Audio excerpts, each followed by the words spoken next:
Isa pong pinagpalang Tuesday morning, mga katots.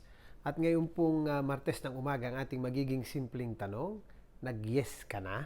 O nag-yes ka na ba? Ang ating ebanghelyo hinango pa rin kay San Lucas, Kabanata 14, mga talata 15 hanggang 24, ay patungkol po sa isang imbitasyon na naman. An invitation to the banquet of the kingdom of God. May nagsabi kasi, doon pa rin sa handaan ho, doon sa bahay ng Pariseo, merong isa doon sa mga nasa handaan, sinabi talaga niya na, ay kay ganda na magkasama-sama sa bankwete o sa handaan sa kaharian ng Diyos. Kaya lang biglang nung sabihin niya yun, nagkwento na si Lord ng isa uling parabola. At ang parabolang ito ay ang isang paanyaya ng isang Panginoon para ang lahat ay makarating sa kanyang handaan. Ngunit, sang-ayon sa parabolang sinabi ng Panginoon, ang mga inanyayahan ay mga nagdahilan. Kanya-kanyang dahilan. Para ano? Una, para hindi bigyan halaga yung imbitasyon. Ikalwa, hindi lamang hindi bigyan halaga, kundi para hindi pumunta. Kaya ang tanong ko, nag-yes ka na ba? Nag-yes na ba tayo? Kasi alam mo mga kapatid, we are all invited. Sa totoo lang. Part of dapat lamanan ng ating kaalaman at ang ating puso sa ating pagiging Kristiyano is that we are all invited by God to His kingdom. In fact, our life here is that journey towards that kingdom. Yan ang ating buhay sa totoo nga lang, all creatures of God are meant to be with God. Yung lagi ang sinasabing parang final mission of Christ, that all may be one.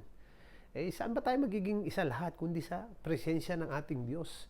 Kung saan higit pa sa isang tunay na handaan ang ating tatagpuin, kundi isang katotohanan ng biyaya at luwalhati ng Diyos. Nothing greater than that. No? And hopefully that is the target and goals of our lives here on earth. Of course, we have certain goals that are very human, very worldly. Makapagtapos, maka-achieve, makapagbiyahe. May tatawag nga tayong bucket list but beyond the bucket lists of this world, as people of faith, we must remember that final goal. And that is the kingdom of God. And that is to be with God. Kung nag-yes tayo, hindi kaya dapat walang excuses. At di lamang hindi dapat walang excuses, kundi hindi kaya dapat itong buhay na ito is meant to prepare us for that life. If yes, ang sagot natin, di let's do it. Let's go for it and let's live for it. Okay po, sana ganun po, kasi nakakalungkot if we waste that invitation by giving excuses. So, sana po, no excuses, and then let's go for it. Okay, siyempre, meron naman tayong paanyaya lagi sa inyo to be cyber missionaries, no? Evangelize through social media, like, share, follow po lagi sana ang ating page, ang ating Instagram at Thought for the Day, at ating YouTube channel at TFTD Bless and Blessing at TikTok at Thought for the Day. No? Share nyo po sa iba. At pagbati natin happy birthday kay Madam Nonita Arellano, Perangko Arellano, yan ay kapatid ni Father Nick.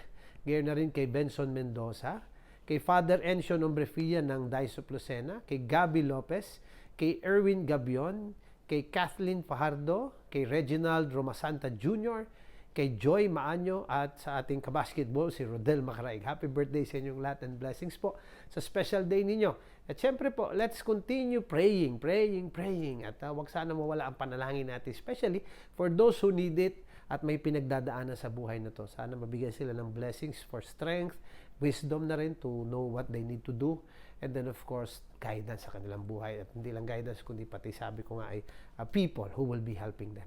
At syempre po, prayers din for peace. No po? Sana po magkaroon ng kapayapaan sa mga lugar na may mga digmaan ngayon sa buong mundo. Okay po? And syempre, if we said yes and we're working for it, living for it, sa kingdom of God, ano pa? Always be blessed and be a blessing.